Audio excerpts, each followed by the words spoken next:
Saranai, dear Dhamma friends.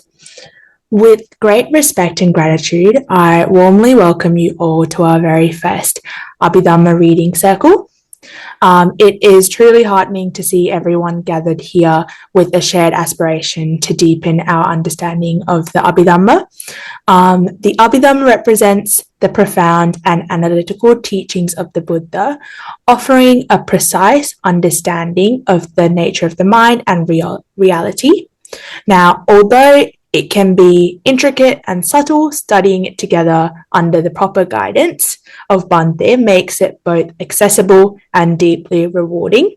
So today we are extremely fortunate and honoured to be in the presence of Venerable Kaduela Atulanaṇa Bhante, who has kindly agreed to guide us on this journey. Bhante was ordained in 2014 in the Sri Lankan forest tradition, and from the early years of his monastic life, devoted himself to studying the Pali Canon, especially the Vinaya and its commentaries, under the guidance of the Most Venerable Nuwara Gnanasila Maha Thero. He received higher ordination in 2015 at the Kalyani Yogashram Sanstha of the Ramana Mahanikaya under the Most Venerable Na-Uyane Aryadhamma Mahathera. In 2017, he passed the Tripitaka Kachaya examination and furthered his Abhidhamma studies in Myanmar. And Bhante later completed a master's degree in Pali at the University of Kelaniya in 2021 and has authored several Abhidhamma texts in Sinhalese, including works on the Dhatu Kata and Patana. So we are very deeply fortunate to receive guidance from Bhante. So Bhante, with great respect, we humbly invite you to begin this session.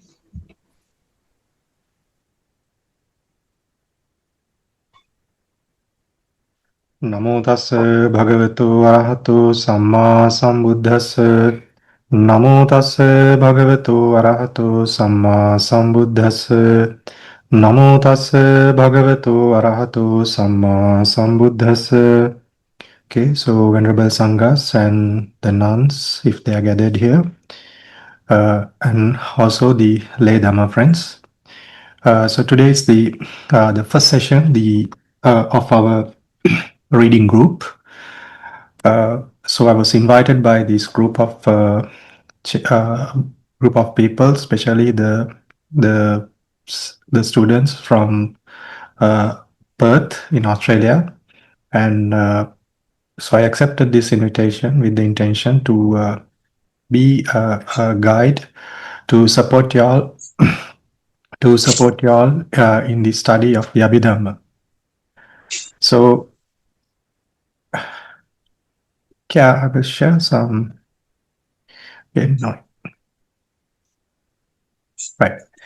So I prepared a small document for this introductory session that we can learn. Right. So what really is this Abhidhamma that we are learning? Right. We are intending to learn. So the term itself in the Abhidhamma, it means the higher analytical teaching of the Buddha. So what is this higher analytical teaching? So in the Abhidhamma, it presents a higher level of teaching than the suttas. We know in the teaching of our Lord Buddha is threefolded. It has the Vinaya Pitaka, which includes the rules, which rules the morality of for the monks and the nuns, and in the sutta it includes many discourses which our Lord Buddha explained for many people, for many individuals, including the deities, the Brahmas, throughout his lifespan. And in the Abhidhamma, it includes this high analytical teaching. So fundamentally, the Abhidhamma, it analyzes the fundamental realities, right? They are called the ultimate truths, such as the consciousness, the mental factors, material phenomena, and nibbana, right? There are many more other things into this, but these are the four basic things which are discussed, which are explained by our master. So why it is why it is called a higher and an analytical teaching? It's because in the suttas, the often it's taught through conventional languages, right? What I mean is it's often taught, right? Because in some cases the Lord Buddha use uh, many terms which are not in the conventional reality, right? So in general, they are using the terms such as the person, the being, the man, or the woman, right? But in the Abhidhamma, it digs deep into the other levels, explaining the fundamental realities, right? So it becomes it's a systematic teaching, and it explains many details in understanding the workings of the mind and the matter, and how these mind and matter are interrelated, and how each components of the mind are interrelated, and it's intricate, of course, right? It's quite complex and it's difficult, right? So I'm not telling these words to discourage you, the term difficult, right?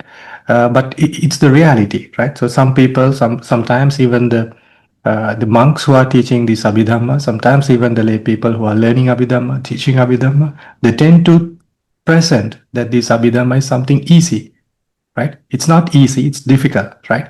So that's why in the commentaries it is explained, it is mentioned that of the Pitaka, right, from the from the Pali Canon, from Vinaya, from the Sutta and the Abhidhamma, the first thing which will disappear from the Dhamma is the Abhidhamma, right? The reason is that because it's difficult, right? It's difficult to comprehend, right? So it's we have to know this nature of it, right? But we don't need to worry too much about it, right?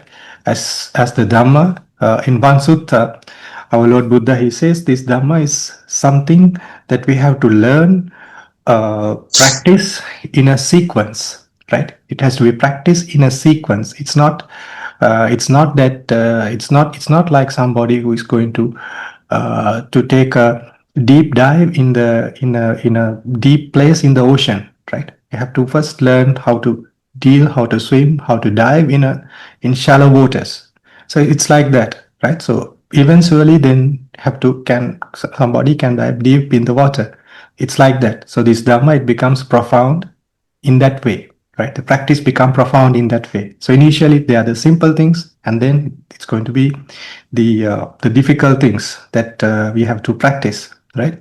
So Abhidhamma, it's like that. So if somebody is studying this Abhidhamma, if somebody is learning the Abhidhamma, and if somebody is practicing the Abhidhamma, if it is done in a sequence, a proper way, in a systematic way, then it's not going to be very difficult, right? And there is a lot of joy, there is a lot of meaning, a lot of things that a practitioner, a learner can gain by learning this Abhidhamma, right? That we need to realize. Okay, so where was this Abhidhamma preached? So it was preached, our Lord Buddha preached this Abhidhamma in the Tavatimsa heaven, right? It was not preached in the human realm initially. The first time when it was preached in the heaven, the Tavatimsa heaven, during the 7th rains retreat after his enlightenment. It was a 7th rains retreat that he did. And the Buddha taught the Abhidhamma to the Devas, headed by his mother, who had been reborn in it should be in Tusita realm, right? In the Tusita realm. So, and this was, the Abhidhamma was preached continuously, right? It was preached continuously for a period of 3 months. So the entirety of this 7th rain retreats our Lord Buddha, he spent teaching this Abhidhamma, right? So so he spent the whole time teaching the Abhidhamma, and using his psychic powers, when he wanted to take food and do the other things, day-to-day things, such as cleaning the body, etc. So he descended to the human world, right? So who preached the Abhidhamma there? But that using his psychic powers, he created an image of the Buddha exactly like him, and determined that Buddha to preach Abhidhamma until he returned, right? So that was his psychic power. And when he descended down to the human realm, human world, Venerable Sariputta, the foremost disciple in our sasana, right, the one who is the foremost in the wisdom, he summarized these teachings on what he taught in the Abhidhamma, right, in that day. So Venerable Sariputta, who using his wisdom, then he elaborated and transmitted it to his disciples, right? So that's how the Abhidhamma was taught, transmitted to his word, right? So and this Venerable Sariputta, he taught this Abhidhamma to his students, and the students, they completed, when the deities were studying Abhidhamma, learning Abhidhamma, listening to this discourse, the students also learned Abhidhamma, his followers. There were 500 monks, 500 of them. His disciples, they learned the Abhidhamma, right? So that's how the Abhidhamma came, right? And okay, I included the details, or not the details, the list of the 7 books of the Abhidhamma Pitaka, right? So there are 7 books which comes in the canon, right? The first one is Dhammasangani, the second one is Vibhanga, Dhatu Katha, Puggala Panyati, Kathavattu, Yamaka, and Patana. So these are the 7 treatises, 7 books in the Abhidhamma Pitaka. Right. Then when it comes to the studying, we have to understand what kind of sources do we use, right? I mean, in Buddhism, there are many traditions, few traditions rather, right? We have the Mahayana tradition, then we have the Tibetan tradition, right? Like that, there are few traditions in Buddhism, and I don't think the Abhidhamma exists. It's there in the Tibetan tradition, but in the Mahayana tradition, they have the Abhidhamma Pitaka, not the entire Pitaka, but certain treatises are still preserved, especially in Chinese. I think in Chinese, not in the Sanskrit. It's in Chinese. So they are preserved in the Chinese Mahayana literature, some part of it, right? So we are not going to use that Abhidhamma, right? So what we are going to use is the Theravada tradition, right? So especially the Theravada Buddhist tradition, which was mainly preserved in Sri Lanka and Myanmar, right? Also the Tipitaka was preserved in other countries in Southeast Asia, such as Thailand, right? So it's the same Pali Canon that we are using. So, and all the explanations that we are going to have is going to be based on the Pali Canon, right? The Pali Canon and the Theravada commentaries and the sub-commentaries, right? So we are going to do it in the traditional way.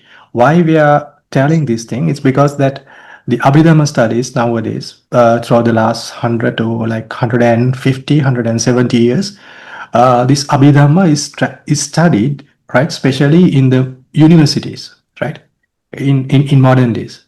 And that is based on a different approach, and that approach has a lot of problems. Throughout the course I will explain what are those problems and issues with this thing. So we are using the traditional thing that you have to remember. So whatever the secondary or whatever the documents, whatever the books, whatever the reading material that we are going to follow, and whatever the interpretations, whatever the answers that I'm going to give y'all, right? And I expect you to follow strictly on the answers. This is Theravada tradition, nothing else, right? That's very important because other ways of studying will not really give any answer point, right? So because in the study in the university system, right, it mostly creates confusion, no deduction, no final answer really for many of the questions, many of the things, right? So ultimately, the students who are following that tradition, I mean, following that method in studying the university method, ends up with questions, many more questions than the answers, right? So that's why I'm strictly telling this thing that we have to follow this. Somebody, please switch off the mic. Okay, right. So and we are using the Myanmar monastic Abhidhamma education, which emphasize on the structured classifications and charts and tables, memorization of key categories.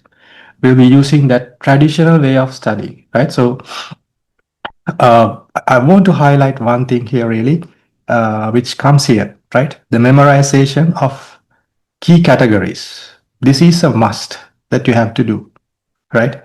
Now, you might be telling, right? You might be in your mind, like, I mean, when you are learning Abhidhamma, I will ask you to memorize certain things, right? Memorize, you mean literally, you have to memorize, nothing else. So, why I'm telling this thing?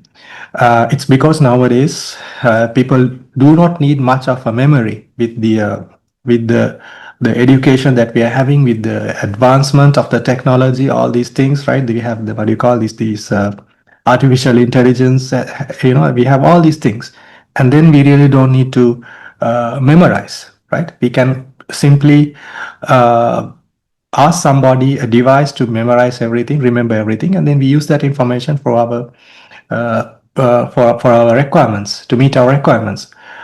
But in the study of the Dhamma, this is going to be a pitfall, really, right? It's going to be a pitfall. Memorizing is very important, right? The reason is that to connect many things and understand them properly, the memory is very important in Abhidhamma, right? So to use, to apply the Dhamma and try to when we are connecting many intricate details, subtle details, this memory is going to be the key, right? To have to remember it, right? So in the Dhamma, it is said by the Lord Buddha, in the practice of Dhamma, first you have to listen, and then second one is to memorize, right? To remember what you listen, and then you have to recite it, right? And then recite it, and then later on you put it into the practice. So this is applicable for the for Abhidhamma too, right? So why I'm stressing this point is that even if I'm telling this to you right now, even at this moment, you might be thinking, no, there is no need to memorize really, right? Because things are these things are going to be easy. So I mean, easy to use the charts, the tables, and any other form, and we can work like that. There is no need to memorize, right? And because of not memorizing, people do not study Abhidhamma, even though they start. I mean, they do not study it until the end, right? It's because of not memorizing. Because after a certain point, then these things, the relationships between the mind, the mental factors, the materiality, all things will be connected, and without that, without the memory, it cannot be done really, right? And if you remember the things, then the reflection become easier, right? The Dhamma is there to reflect, so the reflections become more easy, much easier when there is the memorization. So that is a key component that you have to do, right? So maybe in your entire life you have not memorized much, but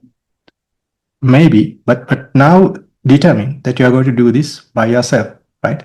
Now itself, at least for the Abhidhamma, right? Yes. So yeah. Oh, there is one more thing I want to explain you here, right? So we discussed that the Abhidhamma, it was preached, the teaching, right? It was preached in the seventh rains retreat, for a period of 3 months. And I mentioned these books, 7 books in the Abhidhamma, starting from Dhammasangani to the Patthana. Our Lord Buddha, he preached all the 7 books, right? The content which is there in the Pali, which is there in these 7 books, in one go, right? There were no breaks, right? And all these books, all the content in these books, right? They are connected, and I would say the level of difficulty is also like that, right? So the level of difficulty is also when you're going to latter books, latter treatises, they are going to be different. So Dhammasangani, the first book, it's a foundation. The Vibhanga is difficult. The Dhatukatha, it's more difficult than the Vibhanga. Puggala Panyati is not difficult really, but it serves another purpose, right? Kathavastu also is like the same. And for the Yamaka, again, it's going to be difficult than the other. And the Patthana, that is the most difficult, the most profound teaching of our Lord Buddha, right? And so you may understand that when I'm telling all these treatises are connected, right? So that to understand the Dhamma which are connected, you need to have that memory, right? You need to have that memorization in place, right? I mean, if you compare this memory and this and learning the Abhidhamma to learning the suttas, if you compare these two, for a sutta, right? If you listen to a Dhamma talk,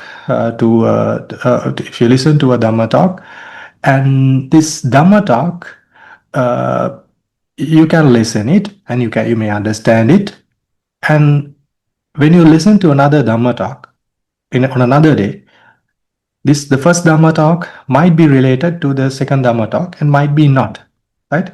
But even without the understanding of the first Dhamma talk, the second Dhamma talk you can understand, right? Because it's not related most of the time. And even if it's related, the explanation for the second Dhamma talk might be from the beginning itself. From the content might start from the basic thing, and then it will work like that. But in the case of Abhidhamma, it's not like that, right? Because these Dhammas the books, the treatises, the 7 books of the Abhidhamma are connected, it does not work like that, right? So without learning the chapter 1, you cannot learn the chapter 2, right? Without learning the first lesson, you cannot learn the second lesson. It's like that, right? So it's very important that you all memorize, you all study it continuously, and also do your own work, like writing down, taking down notes, and then there are many other things that you can do while you're studying, right? Maybe writing the short notes and things like that to memorize. That will help you to connect all the details in the latter parts, right? Okay. Okay, we discussed this part, the traditional way of studying. So there is another thing that we need to learn, right? So I mentioned, I showed y'all that there are 7 treatises in Abhidhamma, 7 treatises, 7 books, but we are not going to learn those 7 treatises, right? So the traditional way, right? The traditional way in the Theravada, in the approach of in studying the Abhidhamma, is to study a book called Abhidhammattha Sangaha, right? So it means that the meaning of the Abhidhammattha Sangaha is the compendium of Abhidhamma. It includes a summary, right? It includes a summary from the Abhidhamma, which is there in the Pali and the commentaries, right? So it was compiled in the Sri Lankan tradition in the Anuradhapura era by a teacher called Acharya Anuruddha, a monk, right?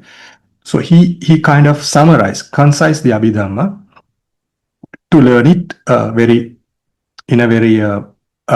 in brief, right? And then to learn it in a very fast way. I mean, if learning the Abhidhamma the canon itself, it's not very easy to start straight away from the canon, right? It's there are so many things which are connected, so many ways the dhammas are connected. So this is why this book is there, right? To learn the Abhidhamma quite easily, and then later the students can learn the canon, right? So that's how we learn. That is how the study of the Theravada, the Abhidhamma is learned. Right? First you study a book, this called Abhidhammattha Sangaha, and then later you move to the Abhidhamma canon, right? And Abhidhammattha Sangaha was not the only kind of book of its time, right? There were many types, many other books which fall into this category, which were concise summaries in the Abhidhamma system to learn the Abhidhamma. But due to many reasons, this book was the most famous, most popular book, right? There are many other books, but this became the most popular one because it was the most, I would say, the most effective way which was to study, right?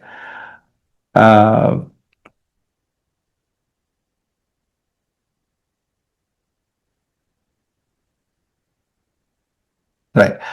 So this Abhidhammattha Sangaha, of course, this is written in Pali language, right? It's in Pali language. We are not going to learn this book, of course, but there are other books, right? There are many other books which includes this the content in the Abhidhammattha Sangaha. They are like the translations and explanations for the Abhidhammattha Sangaha, right?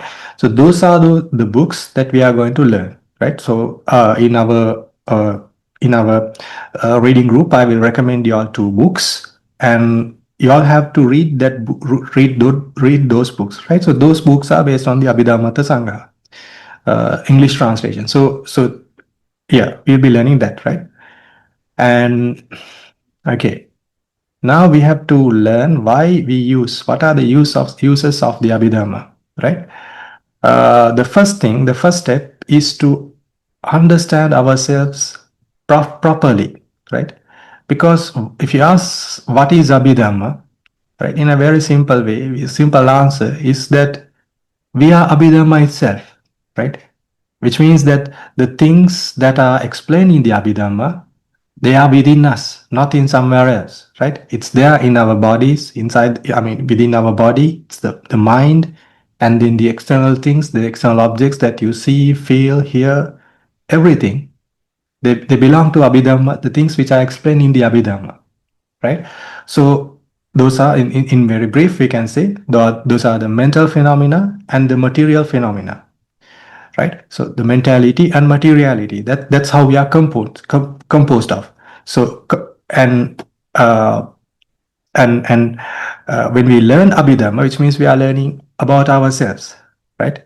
So we are learning about ourselves in a detailed way. That's the most important thing.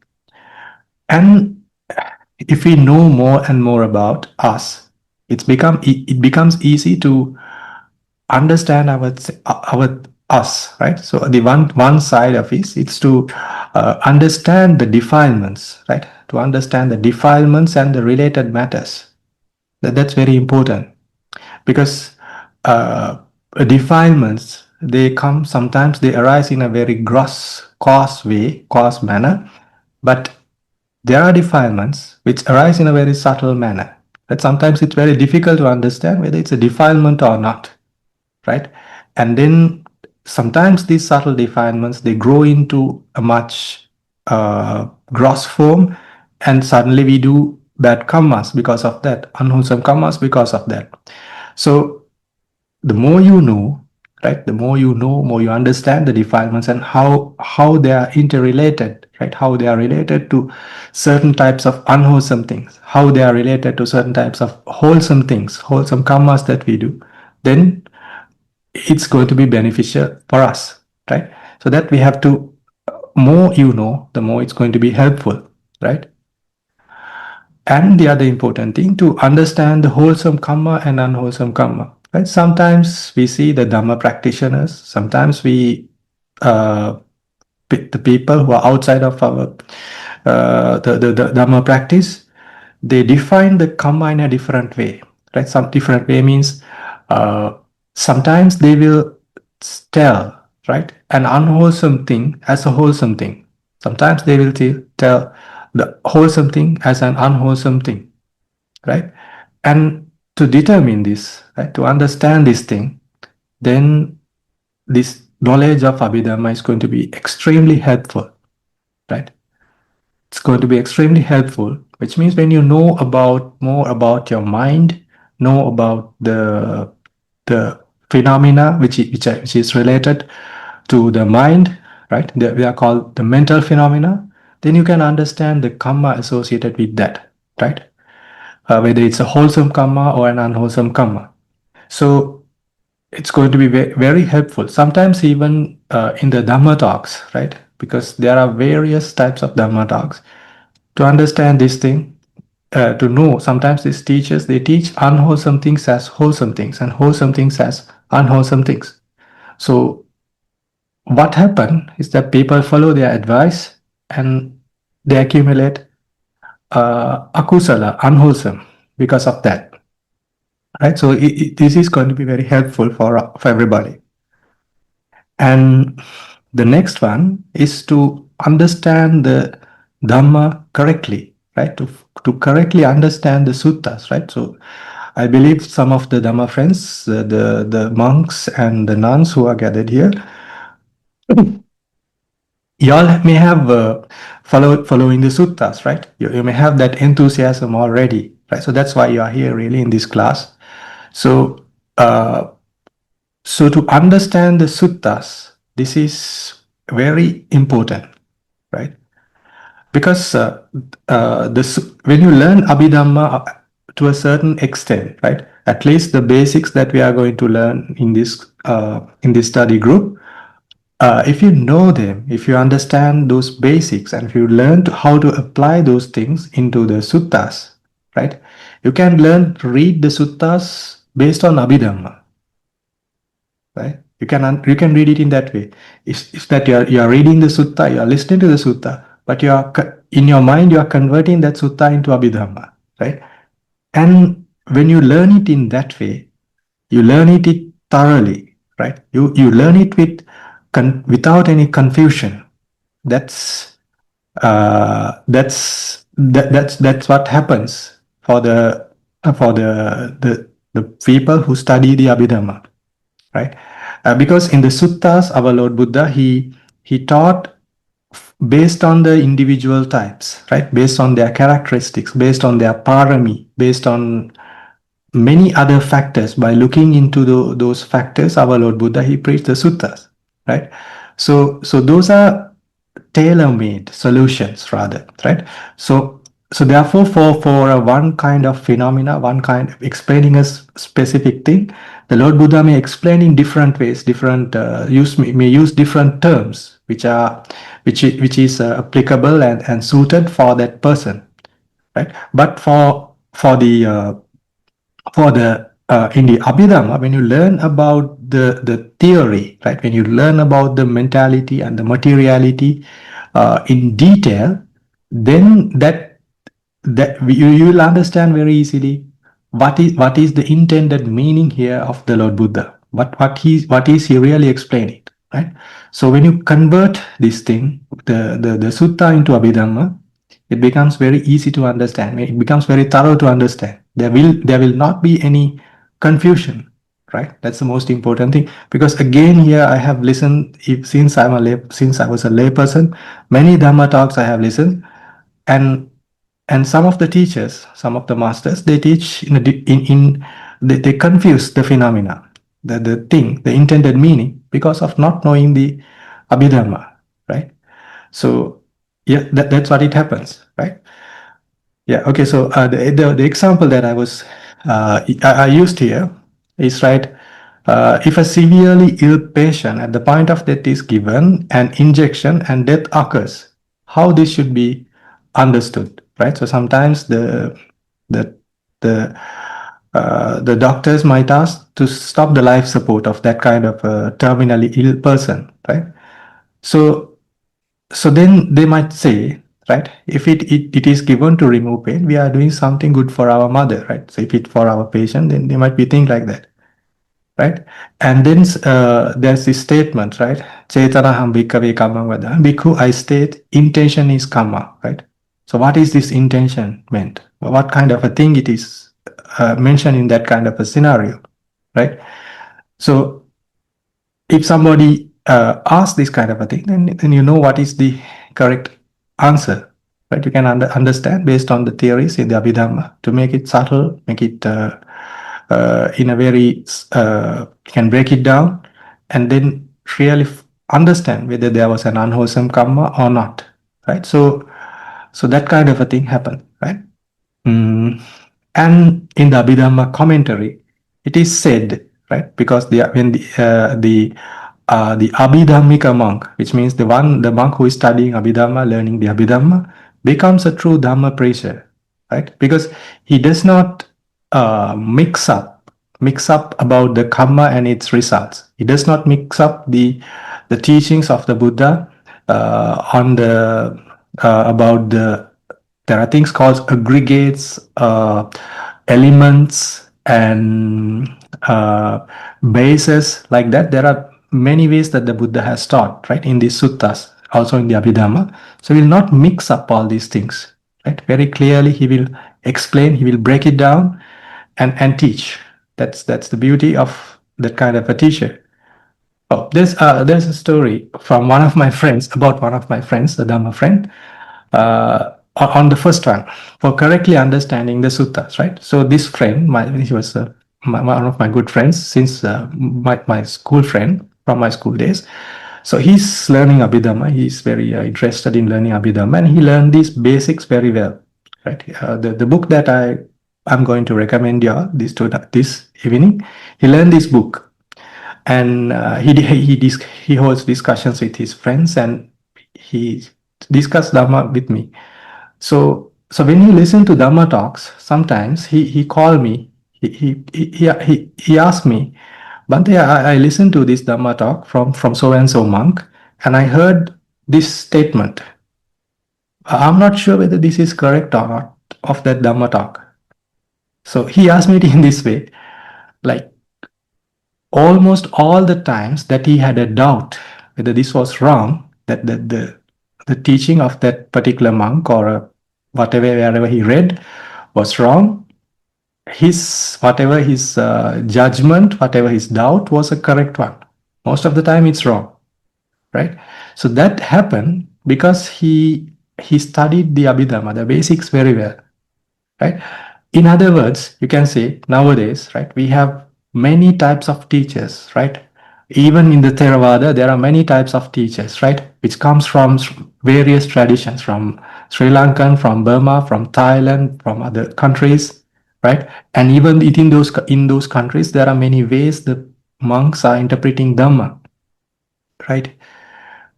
You can find like hundreds of ways within this Theravada, right? So there is always this confusion, right? Then you may not be understanding, you may not be able to realize who is speaking, who is teaching the right Dhamma and who is teaching the wrong Dhamma, right? So if you know this Abhidhamma, then it's very difficult for somebody to mislead you, to guide you in a wrong way, to teach you in a wrong way.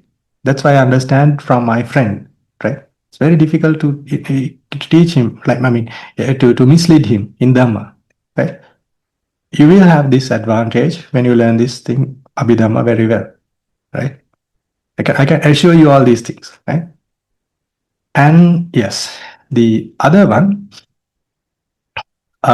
it's a support for meditation, right? The Abhidhamma, it's not about a mere scholarly study. It's not merely studying the scriptures. It's not merely studying, right? It directly supports the meditation. How it supports is that, as I mentioned earlier, what is Abhidhamma? We can say, in other words, it's about us, right? So the meditation is also about us, right? So especially the insight meditation, right? Insight meditation, it is to see the characteristics of impermanence, the suffering, and non-self without doing these things, the Nibbana cannot be realized. And where does this Vipassana, right? Where does this insight meditation take place? It take place, the object, right? The object, the scope of the contemplation in the insight meditation are the consciousness, the mental factors and matter that we learn in Abhidhamma, right? So that when you learn it in a very precise, in a detailed way, then it is very helpful, right? So because of that, then it help the practitioner, right? Uh, I mean, the things that I know for a fact, for very well, is that for a monk or a lay person who knows Abhidhamma, uh, whoever the meditation teacher finds very easy to teach that person on the vipassana, right? The teacher has to explain only a little, that the student will immediately understand what the teacher is asking that person to do, right? That's a fact. So if you do it, then if you're already practicing vipassana, then it's going to be easier. The vipassana is going to be more thorough, right? That's going to happen. And if you start one day practicing the vipassana, things are going to be easy for you. Things are going to be easy for your teacher, right? So that's a benefit of Abhidhamma, right? And the other thing is that to understand the non-self clearly, right? Abhidhamma becomes very helpful because through the practice, this when somebody starts seeing, directly experiencing the consciousness, the mental factors, and the matter in a more detailed way, then it becomes easier, right? And also in certain parts of the meditation, especially with the vipassana, right? I have included two names, merely just the two names here. That part becomes easier, right? Because it's connected with the insight meditations very specifically, right? The fourth one is given is that it's about deducing on the precepts. Sometimes we have this doubt, right? Even for monks, the monastic community, and also for the lay community, we have this doubt, right? We have this doubt whether we broke the precept, whether we did not break it. Like that, we may have those doubts, right? And sometimes to understand, right? Sometimes when the Vinaya teachers also, the Vinaya teachers, they come to a Vinaya teacher, sometimes, especially for the monks, sometimes to understand whether they have breached precepts, sometimes whether their monkhood is there or not, like that. So ultimately, from the Vinaya perspective, there will be many things examined, and ultimately it's going to be the Abhidhamma that which helps the teacher to understand the mind of the person, the other person, right? And whether that person breached the precept or not, right? It's the same case with the lay people too, right? Sometimes we may do certain things mistakenly. To maybe sometimes when you are cleaning the house, then there will be animals, the small ants or other animals will be dying, right? And you may have a doubt, oh, whether did I kill this, whether I killed it not. Did I accumulate an akusala karma, or did I did not accumulate any akusala karma? So like that, there will be doubts. So once you know this thing, once you know your mind, once you know these things very clearly, you can understand it, right, by yourself. Right? It becomes very helpful in the practicing of the morality, the sila. The other one is as a cause for strong faith and source of refuge, especially with the Vinaya and especially with the Abhidhamma. When somebody somebody has learned Abhidhamma and start reflecting the Abhidhamma, you feel that you can understand this can only be taught. This can only be taught by somebody who has become a Buddha, right? Cannot be taught by anything else, right? It's like the more you learn about the Abhidhamma, the more you will gain faith, the confidence on our Lord Buddha himself, on the Dhamma, right? In my experience, when I was a layperson, I studied Abhidhamma, up to a certain extent. So the first two chapters, when I learned the first two chapters, the first chapter is on the mind, the consciousnesses, and the second chapter that we learn here is on the mental factors, right? The mind and the mental factors. What are the types of minds that arise, and what are the mental factors which are associated, which arise together with that mind. So when I was learning, just by merely learning that two chapters, I gained a lot of faith, lot of confidence on the Buddha himself, because it's that I could see my mind with the Dhamma itself, right? Don't need anything else. So that kind of a thing, right? It's not just like that. If somebody learn it more and more and then start reflecting, it gives a lot of faith, lot of joy to the practice of the Dhamma, right? And the sixth one is obviously a very strong reason that you should learn Abhidhamma. It becomes a support for becoming wise throughout the samsara, right? You will become a wise person. And when you meet a Buddha in a future life, right? If you do not attain Nibbana in this life, right? And in the future you uh, may meet a Buddha, and because your wisdom is high by learning Abhidhamma, then it becomes you to become wise, and then to attain Nibbana, it becomes a very strong factor. Because when you are learning Abhidhamma and then you are applying it, you are uh, especially improvising, especially increasing, especially gaining more wisdom, right? So that's the reason. So those benefits are there for everybody, right? So have confidence and on the practice, on the things that we are going to study, and have focus and work on that, right? So that's a very important thing. Okay.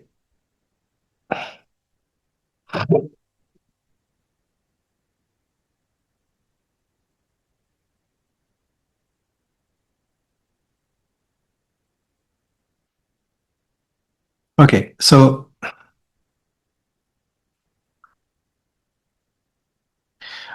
the next thing I want you to share with y'all is the format that we are studying, right? So with the commitments that I'm having, with the duties to the monastic community that I'm performing here in the monastery, and everything. So I do not have much time to teach y'all every week, right? As we mentioned in the initial announcement, that this is going to be a reading group, and once a month I will meet y'all like this and discuss. We'll have a Q&A session, and then work in that way, right? So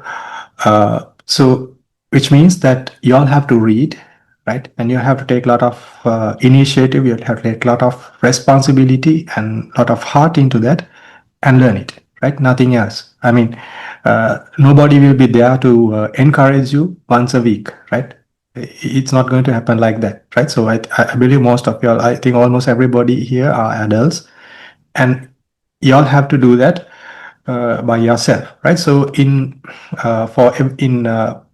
every month, I will be recommending certain books. In the book, I will recommending you a certain section to read, and then that you have to read, right? And so to interact with everybody, they will be using the Google Classrooms, and you can interact with me during that month, right? When you're reading, when you have questions, when you have problems, you can add those comments, add those things in that particular section, and then that we can use it for the discussion, right? So if I sometimes I will type an answer, sometimes I will ask you all to read some sections, some other reading material, right? I will provide the answer, and if it required, I will make a small video clip, something like that, with a screen sharing and everything, and then I will upload that explanation. So it's, even though we meet once a month in this live session,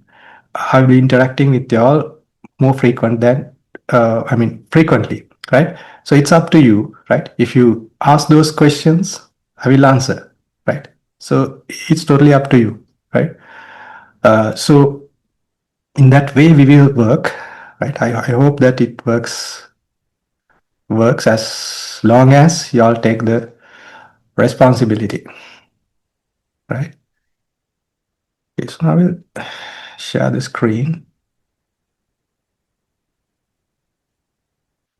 Okay, so this is the the Google Classroom, right? So this is the Google Classroom. So if y'all have not joined this classroom, what can we do? They can automatically join, right?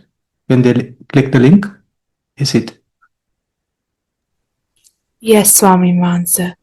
Okay, good. So they can, can join this group by clicking that link, and then you'll be added to automatically added to the list of students.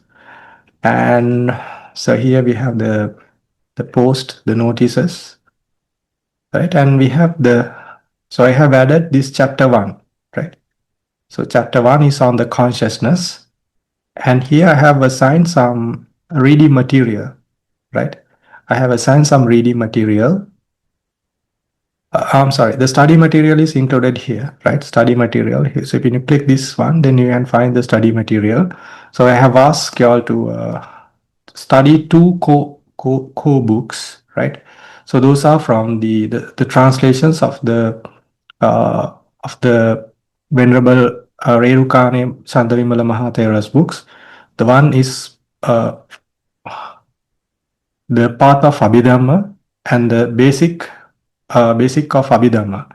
So basic facts of Abhidhamma rather, right? So you can use these books to for that, and there are additional materials here to study, right?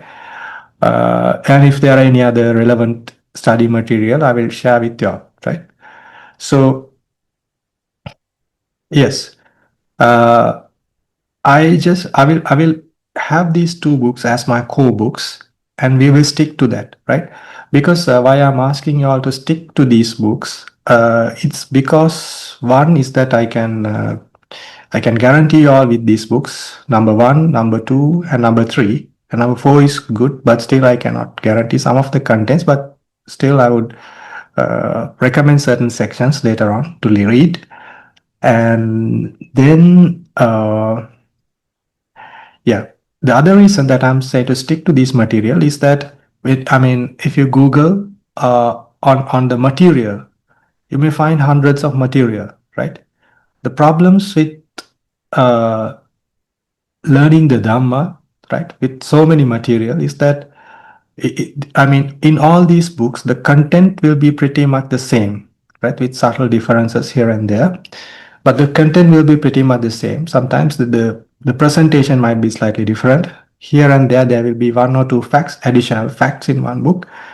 And when you have many books on a particular topic, particular lesson, you will be kind of become analyzing all these things, and you will not learn that subject, right? This might not work. For Abhidhamma, it does not work in that way, right? I know people who are studying, they study many books, right, in the early stage, and then they are not really learning Abhidhamma. They are just analyzing the first step, and maybe they have only studied the first chapter, not the rest. So it happens because there are so many material to study, right? So we'll just stick to these things, which makes your life easy, right? Later, maybe y'all can learn the other books. When you learn the core, the basics correct, then you can add the things later on, right? So we will keep it in that way, right? Yes. And here, here you can here you can add your comments, your questions, right? So once you add your comments, the questions, I will be notified, right? And the admins also, they will be notified, and then we can interact here, right? Yes. The other thing is this course, this reading group. It's for the beginners, right? So if If you have learned Abhidhamma previously, and you'll have to be patient, right? And not to, we'll be going from the beginning, step by step, and then we have to follow that sequence in these classes, right? Mm.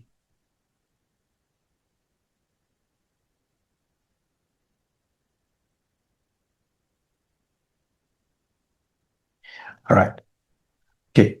The other special message that I want to share is that why you will not study, you will not finish this uh, recommended reading every day and complete this basic study, right? Why? I mean, it's not negative to share something like this, right? It's very realistic to share this thing because I have taught many students, right? Many students, I have no experiences. I have experiences with my other the monks, with the laity. So I know this for a fact, right? I have experiences that the way that y'all approach, the way that y'all the things that you do, based on that, you will not complete certain. You will not complete the study, right? The basics. The one reason is that it's because of not memorizing, as I mentioned earlier, not memorizing. That's one reason. The second reason is that not doing continuous work, right? You have to do the things. You have to uh, do continuously, right? You have to work continuously. If not, it's not going to work. As I mentioned, that this Abhidhamma, it's a single teaching which our Lord Buddha preached, taught for a period of 3 months, and we are learning a summary of that, and it's connected. All the things that we learned are connected in some way or another, or many ways rather. Then and those things are intricate. And if you study 1 week, 2 3 days, and if you do not learn it, you don't study Abhidhamma for another 2 weeks, and then you resume it in the third week, and suddenly you cannot remember the things that you learned in the first week, right? And because of that, then you may have to go back to the first chapter, first the things that you learned, revisit the things that you learned in the first week, and then again start it, right? Then this is going to be tedious, right? Then after some times you will be discouraged to learn, right? I believe there are many students here who have studied the Abhidhamma, the basics, up to a certain degree, and suddenly because of this reason they may have stopped, right? I know some of the students really, right? Which I personally know some of them are here. They are not. They already have learned, right, up to a certain level, but for some reason they had to stop it. Maybe because of their work, maybe because of their study, family commitments. Can be any reason, but this is what happened, right? So make sure that you work, you study frequently, right? Do not have gaps, many long gaps in between two study sessions. Do it continuously, and you don't need to study a lot. That's the other thing. You need to study a little, but you have to do it frequently. That's the important thing, right? So these with if you do these two things correctly, right? Memorizing them little by little, and then studying frequently. If you have these two things, then you will succeed, right? No matter, I mean, no matter what profession you are, right? What profession that you are doing, you might be doing very intellectual work as your profession. Still, you are not going to learn Abhidhamma because of the if you do not have these two characteristics, if you don't have these two things, you are not going to learn it, right? So yes, that's the other thing that I wanted to share. Uh, so yes, so that's uh, basically what I wanted to share with y'all in this first day, right? So, mm,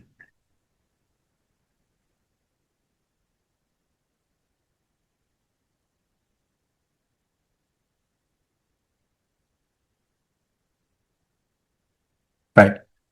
So in these books, in these lessons, I mean, in the Google Classrooms, I have included certain lessons and certain chapters that you have to read when we meet next time, right? So please work on these things, and yes. So if you have any questions regarding the about the course, about the reading, about class, please now you can ask these questions. Yes.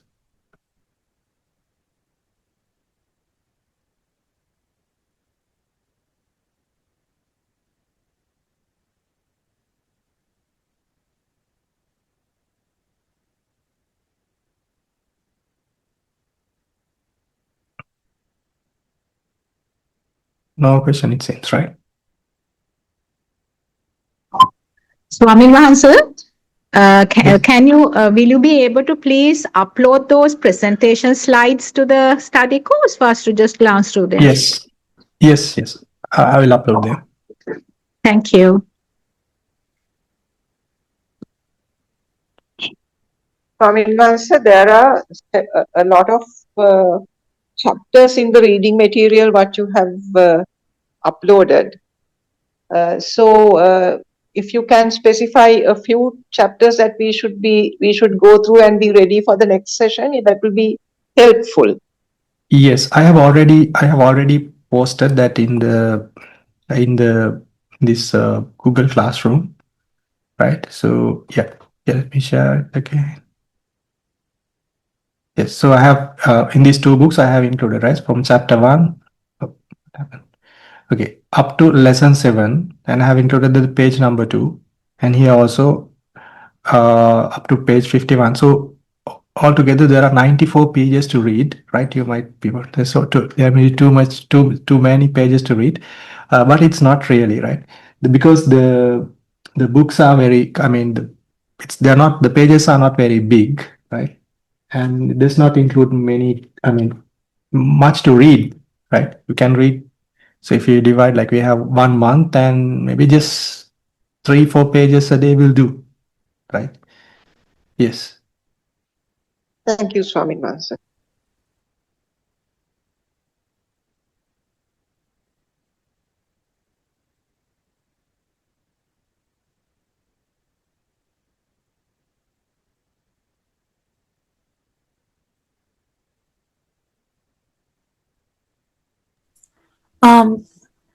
Swami Mansa, for us beginners, because there's a lot of youth on this like session.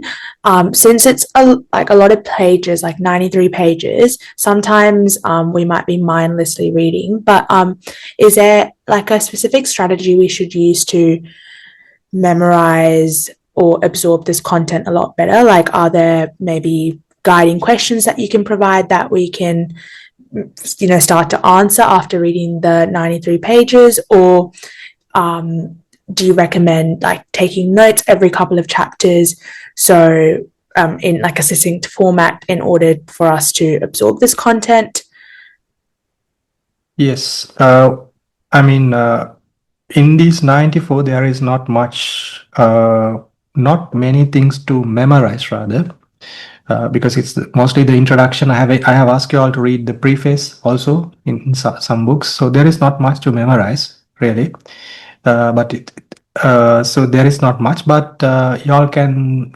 It depends on how you study, right? You can write down notes, short notes, mind maps, whatever you can, whatever uh, whatever the method that it works for you, it's fine. And in the Path of Abhidhamma book, at the each of after all the lessons, they have the lessons are short, right? So after each of the lessons, there are questions at the end of those chapters, so that you can learn. In addition to that, I can spend some time maybe to prepare some questions. Yes, I can post some questions during the month. Okay, there was a question. Bhante, can you explain how Abhidhammattha Sangaha and Rerukane Thero's books are linked? Okay, very good question. Yeah, so in Abhidhammattha Sangaha, there are 9 chapters. The first chapter is about the consciousness. The second one is about the mental factors. The third one is on the called the miscellaneous chapter. Certain relationships, certain functions, certain ways of the mentality and the on the mentality especially. The fourth chapter is on the process of the mind processes like that. So there are 9 chapters in total. So in these 9 chapters, I mean the Rerukane Thero's books, Chandamala Thero's books, are based on this, right? The book in the first chapter, in the in the Rerukane Thero's book, it explains about the consciousness, the chitta, right? So it follows the same format. So they are, because and they are linked, right? So I did not explain much about it, right? For the Abhidhammattha Sangaha book, there is a sub commentary, a tika called Abhidhammattha Vibhavini. So that is the kind of foundation which almost all the teachers use when they write about the Abhidhammattha Sangha. And in addition to that tika, the teachers will use many other sub commentaries, certain things from the commentaries, from the canon itself.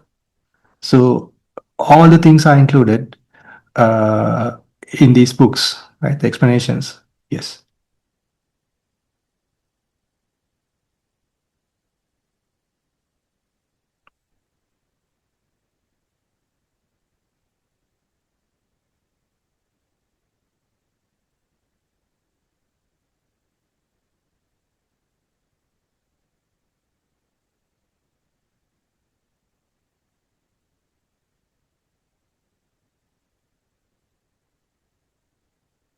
Okay. Is that all?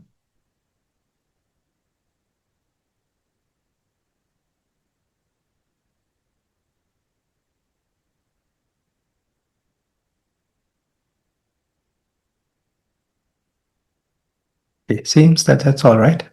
Okay.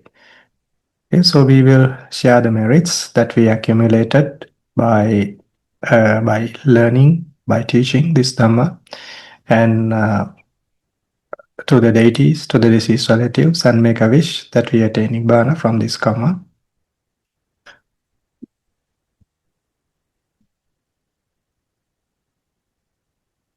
Akasatha ca bhummatha devanaga mahideka punyantang anumoditva chirang rakkantu sasanang. Akasatha ca bhummatha devanaga mahideka punyantang anumoditva chirang rakkantu desanang. Akasatha ca bhummatha devanaga mahideka punyantang anumoditva chirang rakkantu mang parang. Idamme ñāti nang hotu sukita hontu ñātayo. Idamme ñāti nang hotu sukita hontu ñātayo. Idamme ñāti nang hotu sukita hontu ñātayo. Imina punya kammena mami bala samagamo satan samagamo hotu yava nibbana pattiya. Yang pattam kusalang tassa anubhavena panino sabbe saddhamma rajassa ñatva dhammang sukhavahang papunantu visuddhaya sukaya patipattiya asoka manupayasang nibbana sukhamuttamang.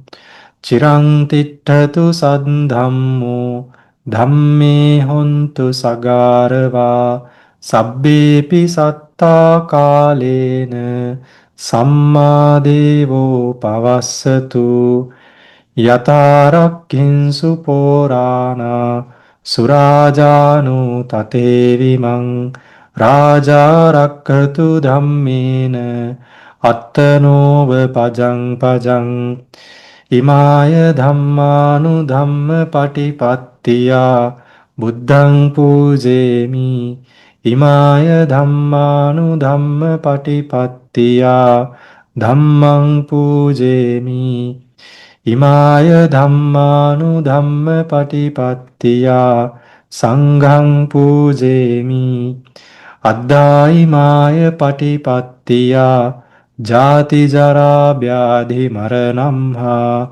පරිමුච්චිස්සාමි ඉදම්මේ පුඤ්ඤං ආසවක්ඛයා වහං හෝතු ඉදම්මේ පුඤ්ඤං නිබ්බානස්ස පච්චයෝ හෝතු මම පුඤ්ඤ භාගං සබ්බ සත්තානං භාජේමි තේ සම්බේ මේ සමං පුඤ්ඤ භාගං ලබන්තු බුද්ධ ශාසනං චිරං තිට්ඨතු බුද්ධ ශාසනං චිරං තිට්ඨතු බුද්ධ ශාසනං චිරං තිට්ඨතු සාධු සාධු සාධු. Swaminathan, we would like to share all the merit that we have accumulated today from listening to the foundations of Abhidhamma today with you, Swaminathan. We hope that this merit aids you in a long life, good health, as well as sharing this noble Dhamma to all beings.